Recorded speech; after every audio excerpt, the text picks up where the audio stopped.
জুলাই সনদের পুনঃবাস্তবায়নের দাবি বনাম ছাত্র রাজনীতিতে আধিপত্যের লড়াই। একদিকে রাজপথে 11 দলীয় জোটের আন্দোলন, অন্যদিকে দেশের শিক্ষা প্রতিষ্ঠানগুলোতে মুখোমুখি অবস্থানে ছাত্রদল ও ছাত্র শিবির। কেন হঠাৎ উত্তপ্ত হয়ে উঠল ছাত্র রাজনীতি? পর্দার আড়ালে কি কোনো পরিকল্পিত চক্রান্ত? এই অস্থিরতার কেন্দ্রবিন্দুতে রয়েছে একটি শব্দ গুপ্ত।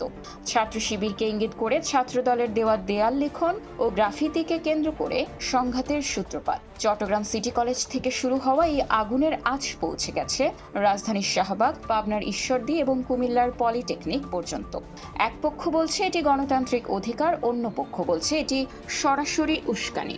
মাঠের এই লড়াই এবার গড়িয়েছে জাতীয় সংসদ পর্যন্ত।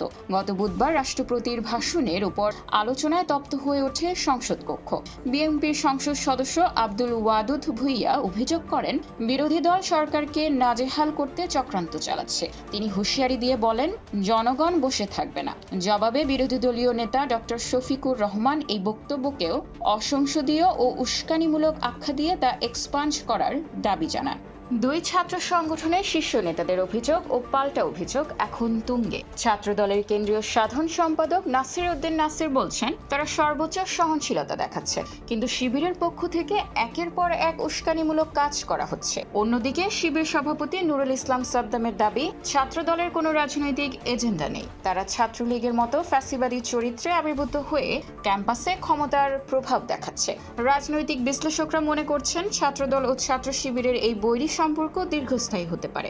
এতে শিক্ষা প্রতিষ্ঠানগুলোতে অস্থিতিশীল পরিবেশ তৈরি হলে তার সুযোগ নিতে পারে পতিত আওয়ামী লীগ। পরিকল্পিতভাবে বড় ধরনের সংঘাতের পরিবেশ সৃষ্টি করা হচ্ছে কিনা সেই প্রশ্ন তুলেছেন অনেকে। বিশেষ করে সামাজিক যোগাযোগ মাধ্যমে ছড়িয়ে পড়া গুজব ও অপপ্রচার এই আগুনে ঘি ঢালছে। তবে সরকার স্পষ্ট করেছে, জুলাই সনদ অক্ষরে অক্ষরে বাস্তবায়ন করা হবে।